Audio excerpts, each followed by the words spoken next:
1 gram of alcohol has 7 calories, right? So when you are having alcohol neat, whether it's your gin, your tequila, or whiskey, it still has 7 calories. When you add a Red Bull to it, when you add your Sprite to it, when you add your fruit juice to it, whenever you mix something with it, what you are doing, you are accelerating the glucose spike that comes from it. The only thing that I tell people is if you are adding ghee to your coffee, you will get best benefits on a fasted state than on a non-fasted state. A lot of people look at longevity only as lifespan, which is the number of years on earth, increasing your lifespan. But longevity also has an equally important component called health span. This has nothing to do with the quantity, but has to do with the quality of life, right?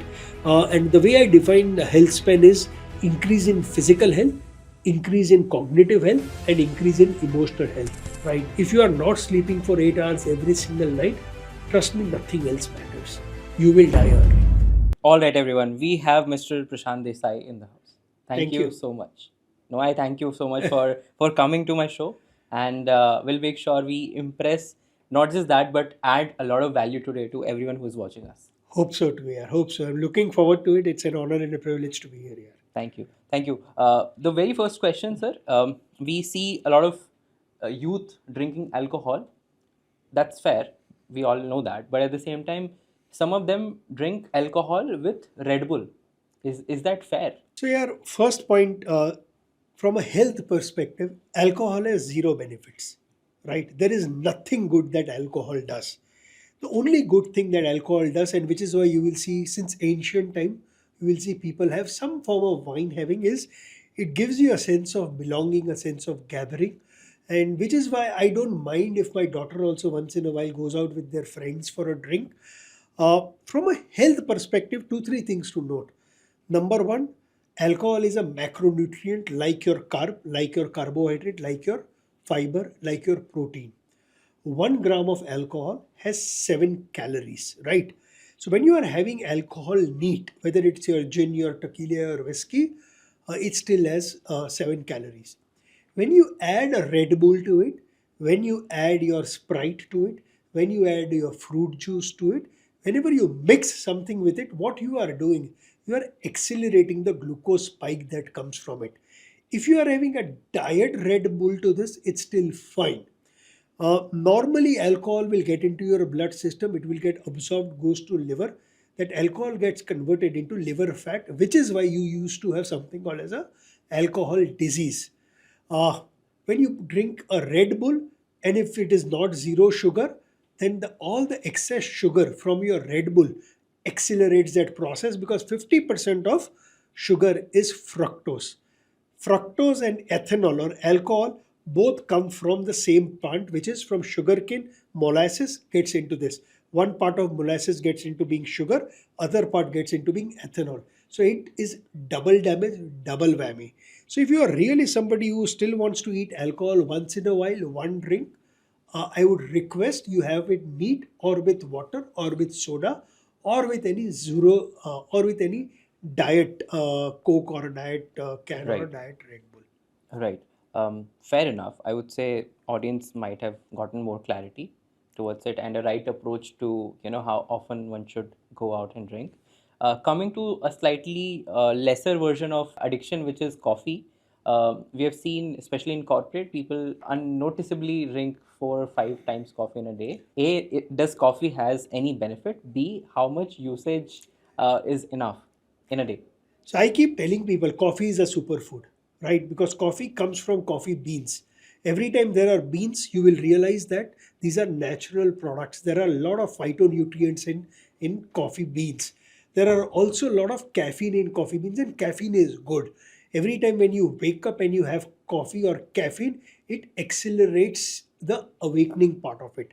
Number two, I also feel caffeine has a lot of benefits with respect to your health and to your exercise. So for me, I have my black coffee before I do a workout. Coffee also suppresses your hunger. It avoids me in having breakfast, which I think is one of the biggest lie that has been fed to us. But coffee also has a challenge. When you have excess caffeine in the system, it will disturb with your sleep. And for me, sleep is foundational. If you are not sleeping 8 hours, it doesn't matter how much you exercise, how much clean you eat. So for me, my coffee rule is I will not have caffeine or coffee 8 hours before my sleep. So my last cup of coffee or black coffee is before 2 p.m. The other thing to watch out, all the benefits of coffee that you get from black coffee gets defeated when you add milk to it and when you add sugar to it. So coffee has a lot of benefits provided you have it black, provided it doesn't disturb with your sleep. Some people also have gut imbalances in the sense that when they have caffeine or coffee, they find it acidic. Everybody's gut is different, so if that doesn't work with you, switch from coffee to tea. But by and large, I think coffee is a superfood for me. Got it. And maybe switch from maybe milk one to To a black dark coffee, black coffee, absolutely. I right? completely agree. Yes. Right. I also have one follow-up question on this, Sure. which is, I think, going to be very interesting for you to answer. What happens when you add ghee in coffee? Ah, I think most of my DMs are about this. Okay. Okay. So first thing, when I add ghee and coconut oil or MCT oil to my black coffee first thing in the morning, there is a lot of thinking behind this. First thing, what happens is I am fasted for about 10 to 12 hours because I go to bed 2 hours after my dinner. I sleep for 8 hours, so I have a 10 to 12 hour fasting window. When you are in an extended period of fast, your body becomes metabolically flexible. It is now burning fat. When I am having coffee, I am not stopping that process. My body continues to burn fat. Coffee helps me prevent the hunger pranks. When I add ghee to it and when I add coconut oil to it, again, this is good fat. This fat, one, accelerates the metabolic flexibility, it keeps me fuller. From a ghee perspective, beyond just this, it gives me a lot of other benefits. For example, ghee for me is one of the best fats that has been done. Besides dealing with your nutrition, it gives you a lot of other benefits. Uh, the only thing that I tell people is if you are adding ghee to your coffee, you will get best benefits on a fasted state than on a non-fasted state. I see. Okay, so would you suggest people to make ghee at home, or buy outside? That's again a great question. The reason for that is today there are a lot of you'll hear a lot of news about a lot of adulterated ghee in the market, and it is true. So I always tell people making ghee is not very difficult. Get full fat milk. The moment you boil that milk, you will see the malai surface. You boil that malai, you will get your ghee.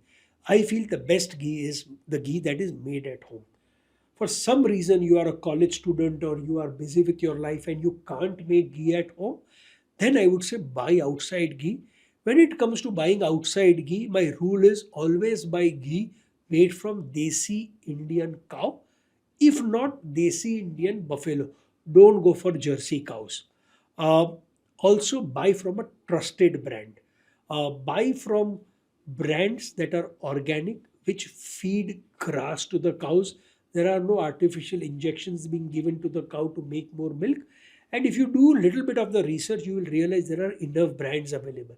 The only con to this is the fact that they will be a little more expensive than regular ghee that you get. So it's a personal choice, but otherwise, I would say making ghee at home is the best choice.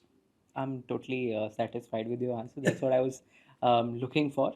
Moving on, there is this keyword you've added in your LinkedIn bio, and whenever we add something in our bio, that means something to us, right? And that keyword is longevity. I mean, the question is, what all daily rituals do you follow to, chase longevity and somewhere attract it as well, for that matter? So, yeah, for your audience, let me break what longevity means. Longevity has two components. A lot of people look at longevity only as lifespan, which is the number of years on earth, increasing your lifespan. But longevity also has an equally important component called health span. This has nothing to do with the quantity, but has to do with the quality of life, right? And the way I define the health span is increase in physical health, increase in cognitive health, and increase in emotional health. When you look at me, and after having visited the US, met a lot of scientists trying to look for that medicine, that pill, that elixir, when I eat, I'll get 5, 10 years of life. I am in the second phase of my journey, where my focus has moved from increasing quantity to increasing quality. And the more work I do, the more scientists I meet, the more books I read, the more scientific newspaper I read. If you have a higher health span, your lifespan will automatically increase. When it comes to health span, it is very simple, it is very foundational. You will have to do a lot of work at a foundational level. What are these? The first and the most important protocol, if you want to live longer, healthier, disease free, is sleep. Right? If you are not sleeping for 8 hours every single night, trust me, nothing else matters. You will die early. You will die of more diseases. There is a reason why, after billions of years of life, anything that is living, from trees to plants to animals to ocean life to wildlife to humans, we sleep. To humans, after 16 hours of awakeness, Mother Nature puts us to sleep. Everything has evolved, our size, our shape, our jaws, but sleep has remained a constant. So for me, the number one opening batsman or Rohit Sharma, Virat Kohli is sleep. Second, of course, for me is always exercise. We were born to move. There is a reason why we have two legs, right? Unfortunately, in today's modern day world, we are spending a lot more time indoors. We are not exercising, we are not moving more. And exercise is the only thing which has only positive benefits right to the end. If you correct your sleep, after that it won't give you any benefit. If you correct your nutrition, it won't give you benefit. Exercise keeps giving. There is no upper limit to exercise. Also, I feel the more you exercise, the longer your health span will be. If I, for example, want to play with my granddaughter, if I want to, for example, dance at my granddaughter's wedding, I can only do that if I have a great skeleton structure, I have great muscle mass, muscle strength, muscle power, for which I will need to exercise. Third protocol from a longevity standpoint is nutrition. And when it comes to nutrition, I think we are majoring in the minors and we are minoring in the majors. We are giving undue importance to carbohydrates and fat. Whereas, in my view, in what work that I have done, your unsung hero is protein. 1 gram of protein is 4 calories, 1 gram of carb is also 4 calories. All the excess carb, if you can't use, will get stored as fats. But all the excess protein that you will get secreted out. Protein cannot be stored. But protein is very important for the structural integrity. Also, when you eat protein, you will be a lot more fuller. You will snack less, you will binge less, you will eat less processed carb food. So from me, from a nutritional standpoint, I will say my opening batsman is protein. After that come fats and then come carbs. Carbs is last for me. So you will need to correct your nutrition. If you are eating too much of sugar, if you are eating too much of oil, if you are eating too much of carbs, very difficult that you will not get diabetes, you will not get obesity. And diabetes and obesity are your last stop. After that, your health train or your life train does not have any other stop. The next stop for it is heart attack, stroke, cancer, Alzheimer's. You will die early. So these are the foundational things that you need to do. And very late science has discovered one very important protocol for your health span and lifespan, which is your gut health. They say all diseases begin and end in the gut. This is Hippocrates said 2000 years back, and it is true. But the science on gut health and the microbiome is still new. People are still warming up to the idea. We are not humans, we are bacteria on legs. We have 38 trillion cells, but we have over 200, 300 trillions of gut bacteria. And we have to take care of these gut bacteria because if your gut is happy, you will be healthier. I feel like not just me, but a lot of viewers might not have thought from this POV, which you just mentioned. Beautiful answer, I would say. And while I was coming by, I heard someone saying, this guy promotes sleep. Probably the only guy in India promoting sleep. Who else? I feel like, like a lot of people have put it, started thinking of sleeping like it's not good. And you are right. Yeah. In today's modern society, I run. Mm. I participate in half marathons, and many times our training starts at 4 o'clock in the morning, 5 o'clock in the morning. And I will have a lot of running friends who will come and say, "Hey, मैं तो 1 बजे सोया था, and मैं आ गया आज 4 बजे भागने." I made it. Glorifying it. Yeah. In office, when somebody works late, sleeps less, it is something we look up to. Yeah. Uh, you'll often hear people say, "I'll sleep when I die," and to them I say, "Sleep or you will die." Uh, Not a fair comparison, but I say that if you are sleeping less than 6 hours, it's like you are raping every night. Undersleep is equal to rape for your body. It is not a great thing. Uh, every bodily function gets an overhaul when you sleep. Sleep accelerates your memory, your learning, your creativity, your cognition, your physical health. When you sleep, your heart rate comes down because your heart is resting. Every hour you are awake, your heart rate is higher, more blood pressure is happening. Blood pressure is your silent killer. Why does when you are sleeping for 8 hours reduce your risk of heart attack by 200% compared to somebody who's sleeping a lot less? Right. Reason is this. Why do people who undersleep get 300% more cancer? Because when you are undersleeping, your body is overworking. Cancer starts with DNA damage. When you are undersleeping, at some level some DNA damage is happening, which will result in a cancer cell starting its journey. When a cancer cell keeps multiplying and metastasizing is where you die of cancer. Do you know when you undersleep, your chances of Alzheimer goes up? So there is no disease that you don't get if you undersleep. So from that point of view, I tell people, sleep or you will die. Hmm. Although this question, the question that I'm going to ask was not in my list, but it just came to my mind, which is um, especially about sleeping less. What happens is that a lot of homemakers, especially women, um, they don't get enough sleep and they're overworked because they have to take care of so many things. What do you want to say to especially all men in our society, and how much they should emphasize on the fact that their female in their family should also get enough sleep in the first place? Whichever way you cut and slice the data, right? I just feel that it is our responsibility as men to ensure that our women get at least 8 hours of sleep, because without women we will not exist. Yeah. They are our superpower, right? Yeah. Imagine a household without a woman, it will not function. Can't imagine. And whichever way you like, if your partner, if your mother, if your sister is undersleeping, that undersleep is accelerating diseases and she will die sooner than you can imagine. To all the women also, I will tell that self care is not selfish. First, take care of yourself. When you fly in aircraft, what do they say? Oxygen mask नीचे उतर रहा, पहले खुद लगाइए, फिर अपने बच्चों को दीजिए, because if you survive, your kid will survive. It the same thing goes for women. If the women survives, we survive. So please respect your women.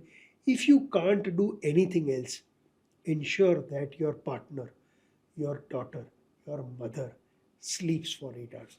That's the biggest gift you can give to them. However, actually, you are giving a gift to yourself. Right, right. Thank you for saying that, I would say.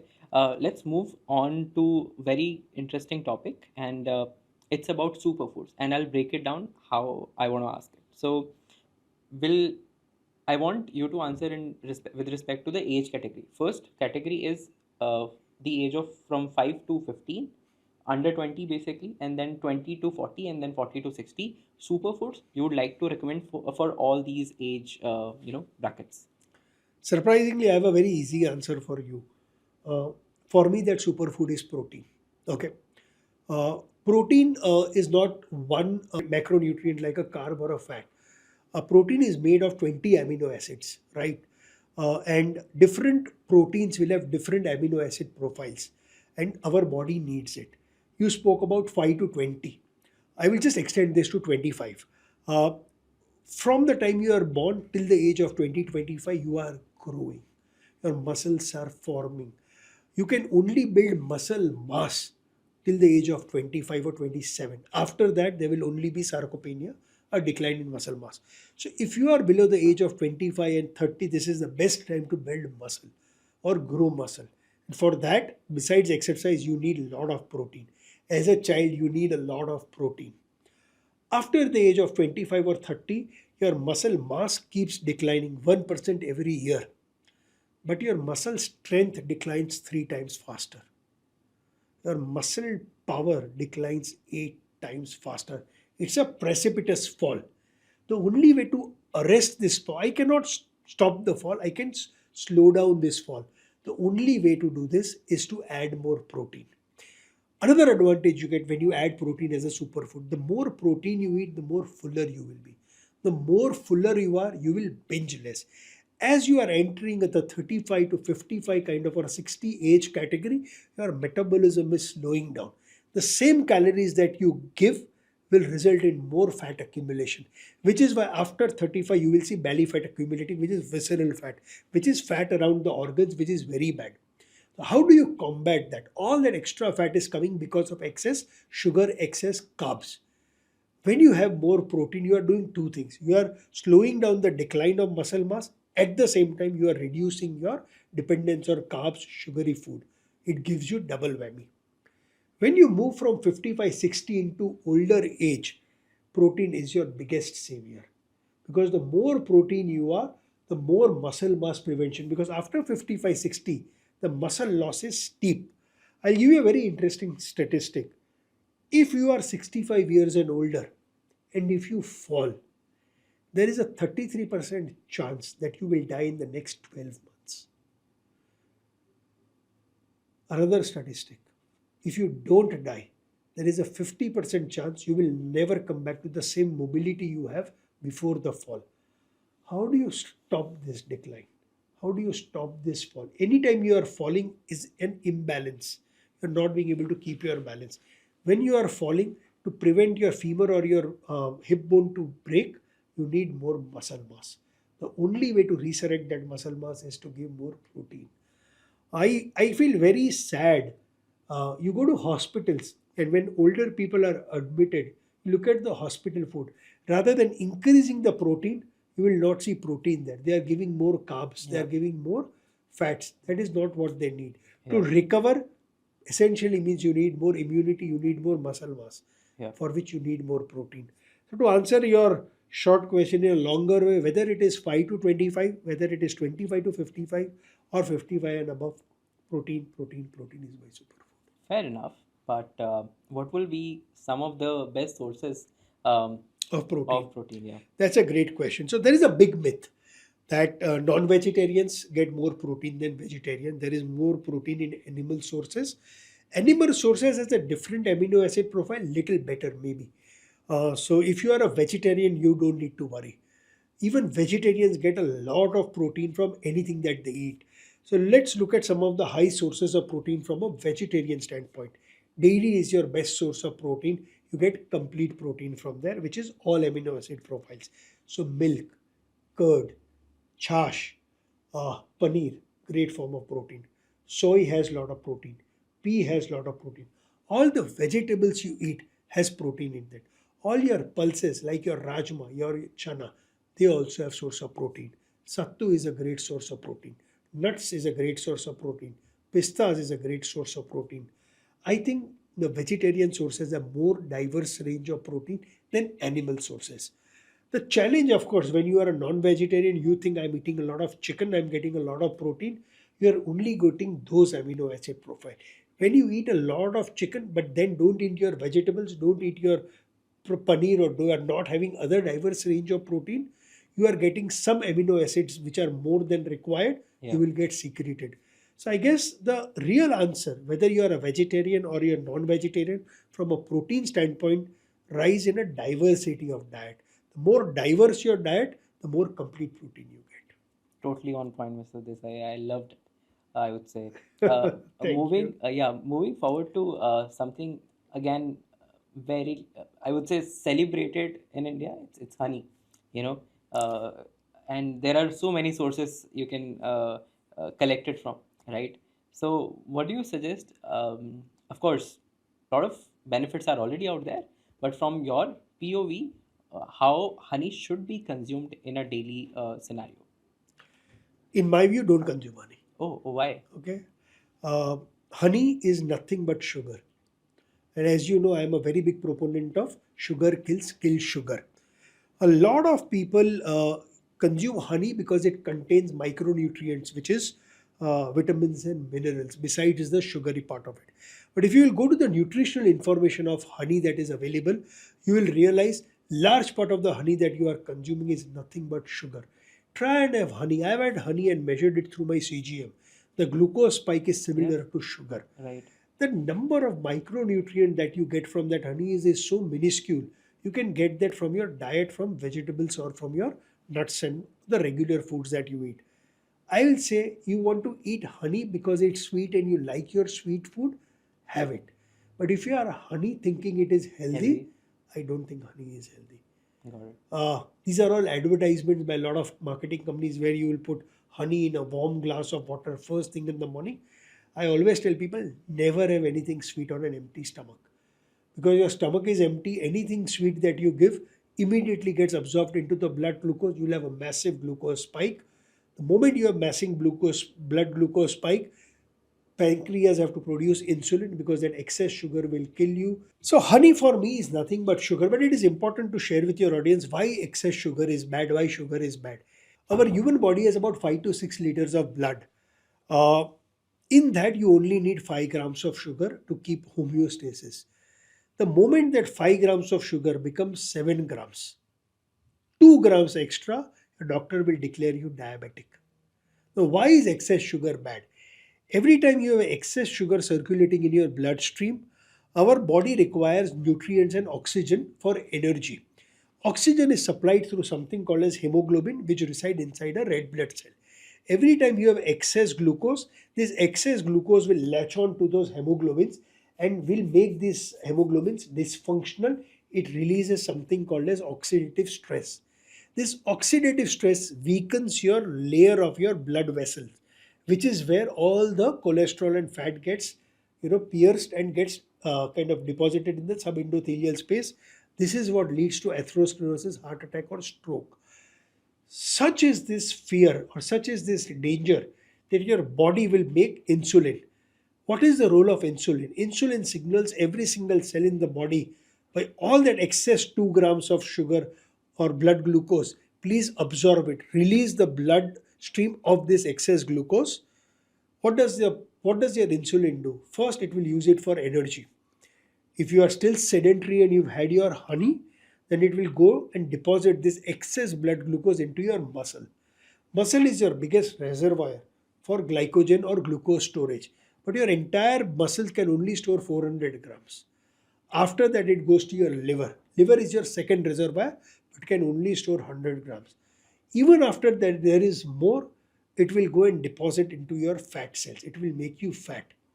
Body prefers obesity to death. After a while, you keep having more honey, more good, more white sugar. All that will keep making you fatter, fatter. Your fat cells at some point of time will start leaking. Your body will stop making its ability to produce insulin. You will become diabetic, and that diabetes, as I said, is the last stop before you get heart attack, stroke, Alzheimer, all of that. Which is why I keep telling people, sugar kills, don't eat excess sugar. For me, honey is nothing but sugar. Honey, good, maple syrup, palm sugar, coconut sugar, brown sugar, they are all the same. All right. A hard pill to take for so many people. Um, but I want to circle back to sleep again, and I want to put it this way. You know, first is how to sleep, when to sleep, how not to sleep, when not to sleep, what happens when you sleep, and I want an overall guide from you. And once for all, like, I want my audience or anyone who's watching to have no doubts after this answer. Let me try. It may probably be a little longer answer. Sure. So, what is sleep? So, we sleep in phases. One, we sleep in a 90-minute cycle, 90 minute, 90 minute, 90 minute. First part of our 90-minute cycle, a lot of time, what we get is what called as NREM sleep. NREM is non-rapid eye movement. What does that mean? Is when we are sleeping, our eyeballs don't move. Two things happen inside the brain or inside our body when we get into the NREM stage of sleep. There are two phases to this: light sleep and then there is deep sleep. When there is light sleep, whole day I was awake, 16 hours I was awake, my brain is getting a lot of information. Every second we get 11 million bytes of information. Now imagine your brain is a computer which has a RAM capacity. An entire day it has got so much of information. I am talking to you, my brain is getting so much of information. Depending on when I am talking, There are some things I'm focusing or paying attention to this. Your brain is marking these folders that these are important because I paid attention to this. When we are in the first phase of light sleep, it clears out this REM so that next morning you can take more information. All the folders that were tagged important go and get stored in long-term memory so that you can retrieve them when you want. All rest gets thrown out, which is why you will not remember tomorrow what was the color of the wall because that was not important to you. Now you are ready to take more information. In the second part, which is when you are getting into deep sleep, something very interesting happens.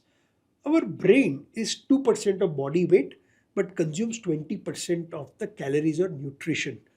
Now imagine the morning when you went to the pot and you saw how much potty you did, that was 80%. 20% the brain has to do potty, and the brain is constantly taking out all that is not useful. When you are in deep sleep, there is something called as an amyloid plaque that gets built up, which causes Alzheimer's. When you lose memory, you can't remember anything. When you are in deep sleep, your brain comes and cleans this so that you can remember more, you have higher memory. So it's deep sleep is the way brain kind of cleans, your sleep cleans out all this. When you get into the REM cycle is a higher part of your sleep in the second half of the night is more REM sleep. REM is rapid eye movement. Your eyeballs are moving. Just imagine, have you ever realized when you dream, your body doesn't act? In your dream, you are fighting. But have you ever seen you fighting when you are sleeping? No. Every time you go to sleep in your REM stage, your brain makes you paralytic from your spine. Why are dream important? Dream play two very important roles in our life. This was Mother Nature's way of allowing us to deal with trauma. Imagine your ancestor, they were hunter gatherers. They went to, go and hunt for an animal, that animal bit them. If they can't get over this trauma, next day they won't be able to go and hunt. Their kids will starve. The way to deal with this trauma is during your sleep. You will get dreams in your way to deal with this. Today, when people are sad, anxious, depressed, the first line of therapy is 8 hours of sleep, which is why they are given sleeping pills so that when they sleep, they can deal with their trauma. Second thing, what happens in your dreams, your brain is making connections. You've given too much of information, your brain is starving for a solution. You will get solutions to your answer in your dreams, which is why your parents used to sleep over it. Do you know Google was discovered in dreams by Larry Page? Einstein got the answer which he was searching for, what we now know as theory of relativity, in sleep, in dream. Frankenstein was written in dreams. So when you combine the NREP and the REM stage, both together is what is called quality of sleep. And this only happens when you sleep for 8 hours. When you are sleeping for less than 8 hours, either you are losing this side of the sleep or this side of the sleep. So either you are losing NREM or you are losing REM, which is why quantity is important because that quantity gives you quality. Second thing is the timing of sleep. There is a very big misnomer that everybody should sleep at 8 o'clock or 9 o'clock or 10 o'clock. No. When it comes to sleep chronotype, there are three kinds of people: morning people, evening people, and in between. The entire world's population is broken into one third morning, one third evening, and one third in between. Which chronotype you are is genetically determined. There are 9 genes that decide whether you are a morning person, evening, or in between. There is nothing wrong with it. It is important that you sleep as per your chronotype. Go to Google, type MEQ, morning, evening question, and 19 questions, you will get your answer. Whether you are a morning person, evening, or in between. You sleep accordingly. A morning person will generally feel sleepy between 8 p.m. and 10 p.m. In between 10 and 12. Those who are evening between 12 and 2. You sleep as per your chronotype. Another big misnomer is our sleep cycle shifts with age. If you are an infant till the age of 4 and 5, you will sleep 12 to 14 hours. Why? Because when you are sleeping, your organs are growing. Sleep in itself is a growth hormone. So at that point of time, because your organs are developing, Mother Nature puts you to sleep for 12 to 14 hours. The moment you grow from 12 and you hit puberty and you hit adolescence, you hit your teens, your circadian rhythm shifts. Which is why I tell people, teenagers, young up to 25 years, they do their best work late at night. They are most creative, most active because of the circadian rhythm has shifted. Once you cross 35, your circadian rhythm again shifts. This is the time where probably I will want to sleep at 10 p.m. because I can't stay awake because my circadian rhythm. The moment you cross 65, your circadian rhythm again shifts. You then start behaving like a child. You have erratic sleep. You can't get sleep at night, so you sleep more in the afternoon. So you sleep as per that timing. Got it. So, for those who thinks they're missing out because they're not sleeping while they're awake, you're not. Just go back to sleep. Yes, I think sleep is the biggest balm that you can do. And in science there is something called as a NASA nap. What does that mean? In NASA, the astronauts who work for NASA or scientists who go uh, are compulsory have to take a 20-minute nap. US Army has this system. All their soldiers nap for 20 to 30 minutes every single day. In our culture also, you will see in India, after your meal, after in the afternoon when sun is at its peak, people will sleep for 20-30 minutes. That 20-30 minutes of nap that you take reinvigorates your system. It reboots your system. Right. However, a lot of people have difficulty napping, or when they nap, they lose track of time and Yeah. they sleep for 1 hour, 2 hour, which means you are undersleeping. Yeah. For them, it is not recommended. So I have a concept called nappuccino. What does that So I have my espresso or a cappuccino before my nap. I sleep and the caffeine kicks in, and then I wake up after 20 minutes. Oh, wow. Thank you for sharing that secret. Now it's available for everyone. Uh, so, in between, you mentioned about stress, anxiety, mental health problems that leads to trauma after a certain stage. We have heard that ashwagandha helps in, helps you with stress management and all of that. So, the question is ashwagandha for everyone? So part two is like, I want you to break down how one can genuinely cope up with stress management. Great question. I keep telling people that my number one priority is emotional health, right?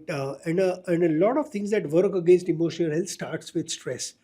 You have acute stress, you have chronic stress. Sometimes stress is good. You need certain stress to push you to do well, right?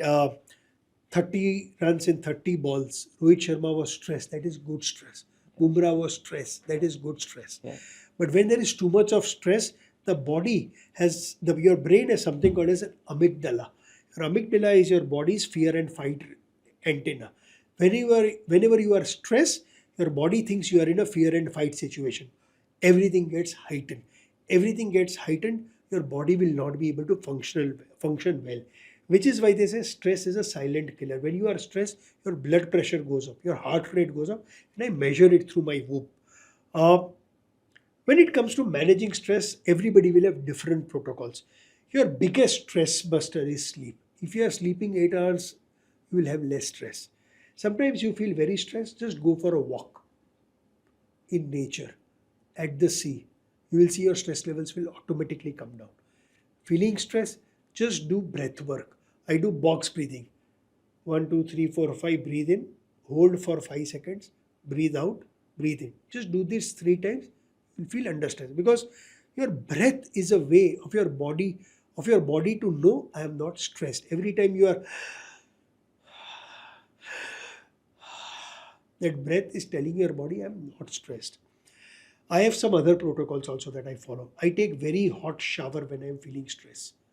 When you take very hot shower, your body will calm down. Why? Because when you are taking hot shower, your body temperature comes down.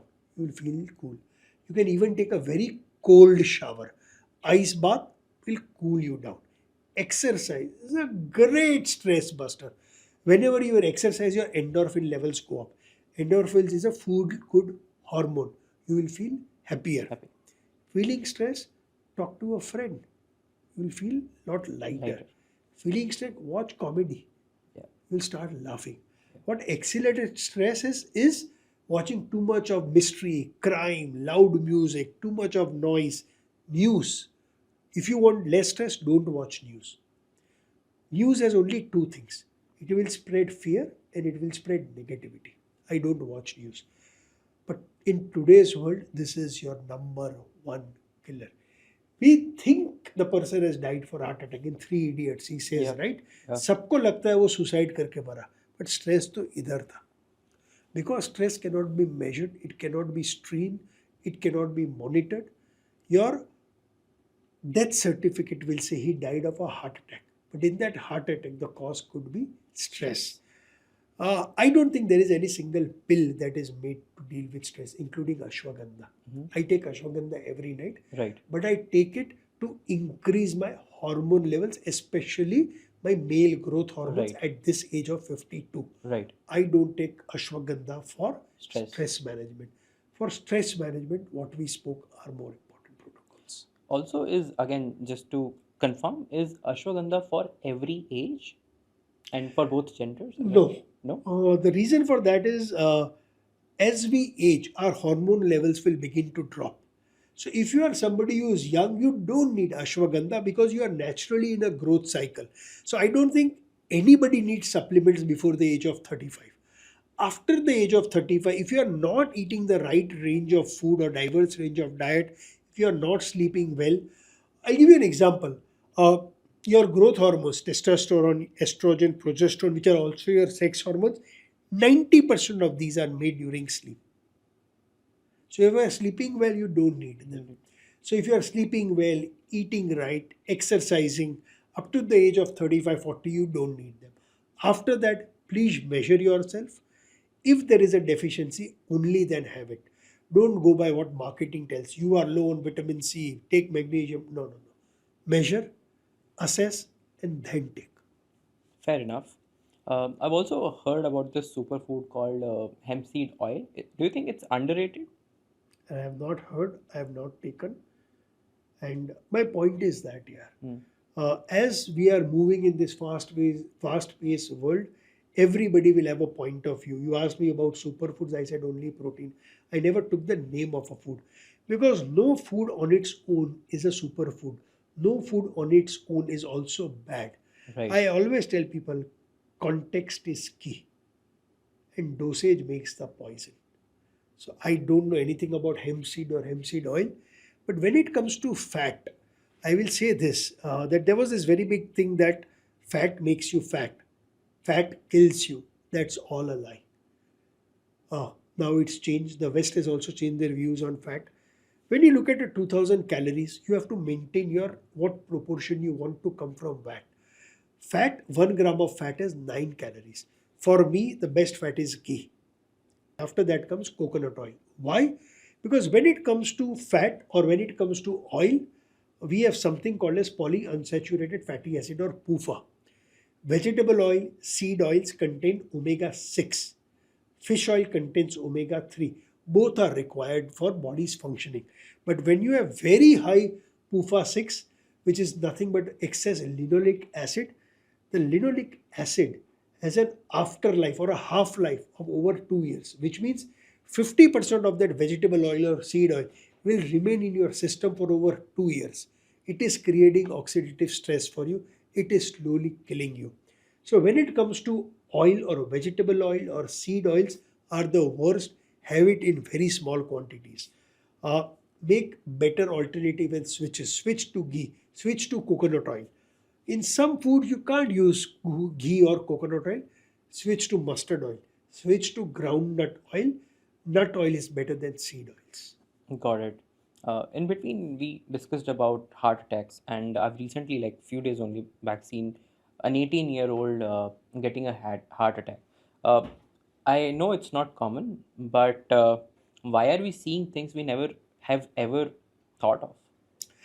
Very interesting question. And I lost my father to an ailment of heart when he was 37. I lost my brother to an ailment of heart when he was 35. And hence, I am very prone to dying because of a heart issue. Hence, I have studied the pathology of why heart attacks happen. So, a few things to remember. One thing, atherosclerosis or heart attack and stroke, the process of atherosclerosis starts in your teens. When soldiers were coming from Vietnam War, and they were autopsied, they saw that the atherosclerosis process had already started.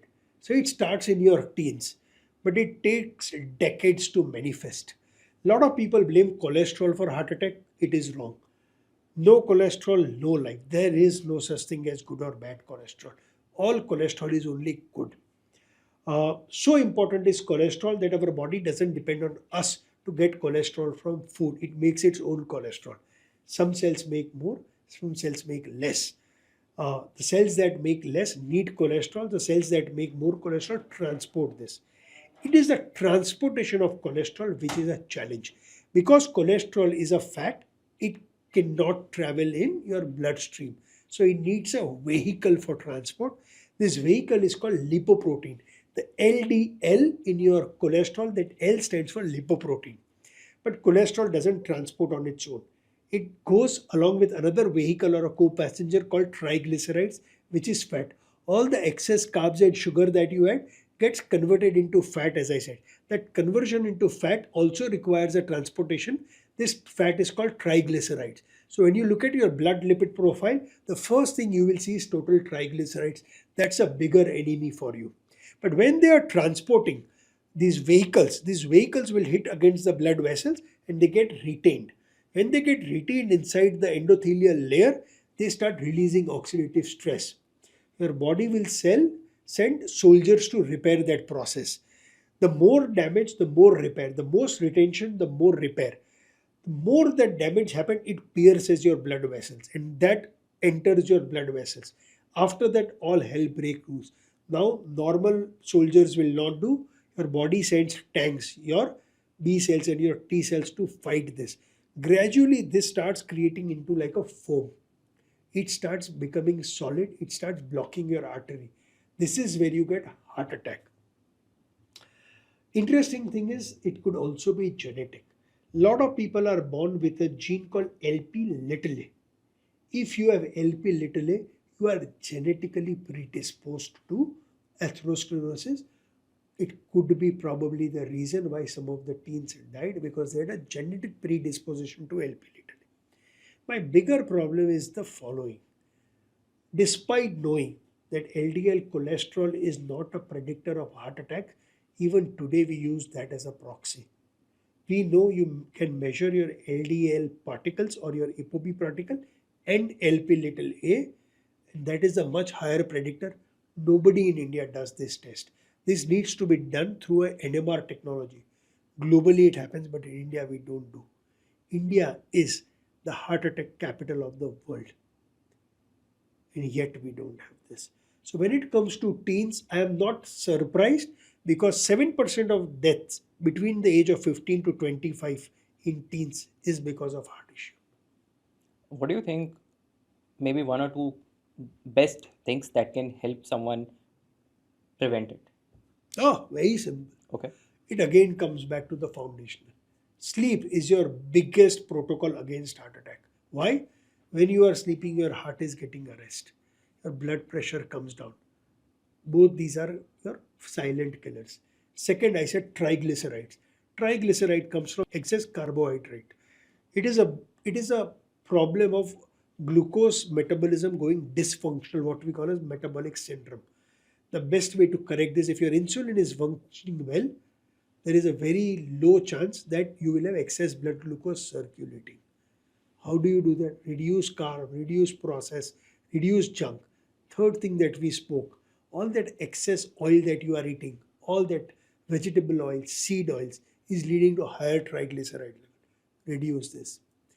Your biggest weapon to clear all of this is exercise.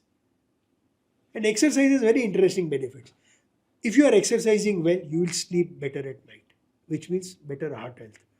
If you are exercising more, it's very difficult for you to exercise and go and eat junk. You will eat less junk. So for me, these are the simple things that you can do. However, if you have higher levels of triglycerides or higher LDL cholesterol or LDLP, then you will need medication. You will need to bring this down with the help of medicines. Fortunately, we know nothing about cancer even after billions of dollars, but we know everything about heart attacks. It is preventable. I always say that Nobody should die of heart attacks. It is preventable. But it requires a lot of lifestyle modification, which we are not willing to do. Understood. Thank you so much for breaking it down for the audience and making it super easy to understand and know where they need to take action on. Um, I just want so the next question I'm going to ask you, I just want like a one word answer of this. Sure. Okay, so I'm talking about melatonin for sleeping. What do you say I in would one say word? no. Okay, Only when you are traveling, yes. got it. Okay.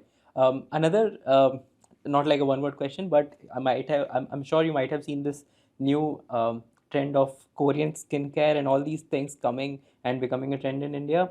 What do you think? Some superfoods or some sort of dietary diet involvement can help someone have a better skin and all. Ghee, Ghee. yes.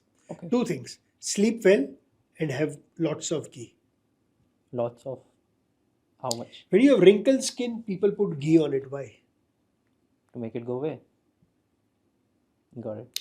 Ghee has plethora of benefits, which is why I say just to look at ghee from a nutritional standpoint is not right. If you don't get sleep, one day put ghee on your talwa of the feet. You'll sleep well.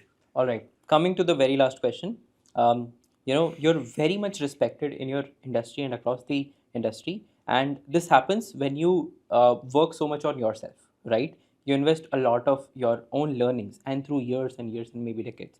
I want you to share like a list of things that youth today can manage to invest, on themselves so that they eventually reach better heights in their career.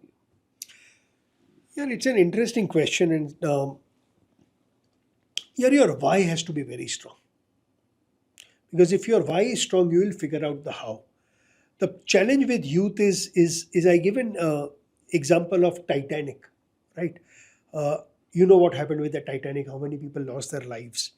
But do you know, 45 minutes before the Titanic hit the iceberg, it got a warning sign from an incoming vessel saying there is an iceberg ahead, but it did not listen. Uh, because when Titanic was going, the sea was calm. And because when the sea was calm, it got a false sense of security.